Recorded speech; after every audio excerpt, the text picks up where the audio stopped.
મોટાભાગના દરેક ગુજરાતીના ઘરે મગભાત તો બનતા જ હશે, જે કમ્ફર્ટ ફૂડ તો છે જ, સાથે સાથે પૌષ્ટિક અને હેલ્ધી પણ છે. Hello friends, welcome back to Khushi's kitchen. આજે હું તમારી સાથે મગભાતની રેસીપી શેર કરીશ. મગભાત બનાવવા માટે મેં અહીં 1 કપ સૂકા મગ લીધા છે, જેને 3 થી 4 કલાક પહેલા પાણીમાં પલાળી દીધા હતા, જેથી મગને પ્રેશર કુક કરવામાં વધારે વાર ના લાગે. અને જો તમારે ઇન્સ્ટન્ટ બનાવવાના થાય અને મગ પલાળ્યા ના હોય તો કુકરમાં 2 સીટી વધારે કરી લેવી. ત્યારબાદ 30 મિનિટ પહેલા મેં અહીં સાદા કોલમ ભાત લીધા છે, જેને પણ પાણીમાં પલાળી દીધા હતા, જેથી કુકિંગની પ્રોસેસ ઓછી કરવી પડે. આ માપ 4 થી 5 વ્યક્તિ માટે પર્યાપ્ત છે. 4 કલાક મગને પાણીમાં પલાળ્યા બાદ મગમાંથી પાણી અલગ કરી લઈશું. અને આપણે રસાવાળા મગ બનાવવાના છે, તેથી કુકરમાં 2 કપ પાણી ગરમ કરવા મૂકી દઈશું. ત્યારબાદ 1/2 ટેબલ સ્પૂન મીઠું એડ કરી તેમાં મગ ઉમેરી 3 વિસલ કરી લઈશું, જેથી મગ સરસ બફાઈ જાય. ત્યારબાદ ભાતમાંથી પણ પાણી અલગ કરી અગાઉ ગરમ કરવા મૂકેલા પાણીમાં સ્વાદ અનુસાર મીઠું એડ કરી ભાતને પણ કૂક કરવા મૂકી દઈશું. ત્યારબાદ મગમાં પણ 3 વિસલ થઈ ગઈ છે અને કુકરમાંથી પણ પ્રેશર રિલીઝ થઈ ગયું છે. તમે જોઈ શકો છો, મગ સરસ બફાઈ ગયા છે. ત્યારબાદ મગને સ્પેચ્યુલાની મદદથી થોડા પ્રેસ કરી લેશું, જેથી તેનો રસો ઘાટો થઈ જાય.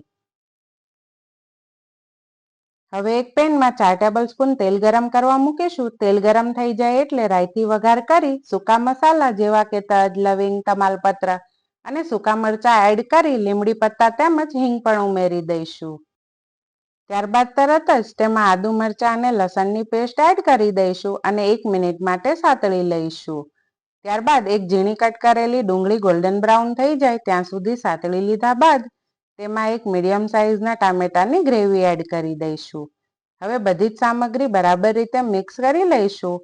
ત્યારબાદ મસાલામાં સ્વાદ અનુસાર મીઠું, 1/2 ટેબલ સ્પૂન હળદર, 1 ટેબલ સ્પૂન ધાણા જીરું પાવડર, 1 ટેબલ સ્પૂન કશ્મીરી લાલ મરચું પાવડર એડ કરી ગ્રેવીમાંથી તેલ છૂટું પડી જાય ત્યાં સુધી ઢાંકણ વડે કવર કરી સાતળી લઈશું.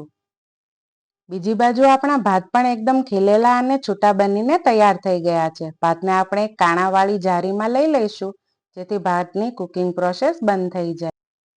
કાંદા ટામેટાની ગ્રેવીમાંથી તેલ છૂટું પડી ગયું છે. હવે તેમાં 1/4 કપ ગરમ પાણી ઉમેરી દઈશું, જેથી તેની કુકિંગ પ્રોસેસ અટકે નહીં. ત્યારબાદ 1 મિનિટ માટે કૂક થયા બાદ તેમાં બાફેલા મગ એડ કરી દઈશું અને ગ્રેવી સાથે બરાબર મિક્સ કરી લઈશું. આ સ્ટેજ પર તમને કન્સિસ્ટન્સી જાડી લાગતી હોય તો તમે તેમાં પાણી ઉમેરી શકો છો. ત્યારબાદ તેમાં અડધા લીંબુનો રસ અને ખટાશને બેલેન્સ કરવા અડધી ચમચી ખાંડ ઉમેરી દઈશું.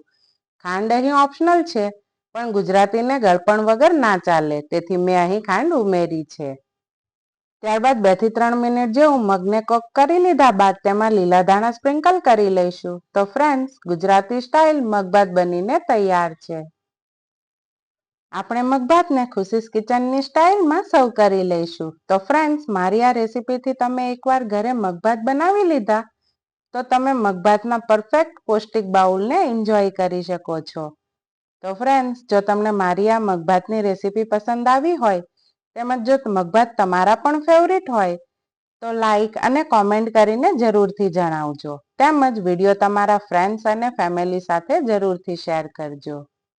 અને હજુ સુધી જો તમે મારી ચેનલને સબસ્ક્રાઇબ નથી કરી તો સૌપ્રથમ ચેનલને સબસ્ક્રાઇબ કરી બેલ આઇકન પ્રેસ કરવાનું ના ભૂલતા, જેથી મારા આવા જ નવા વિડીયોની નોટિફિકેશન સૌથી પહેલા તમને મળતી રહે.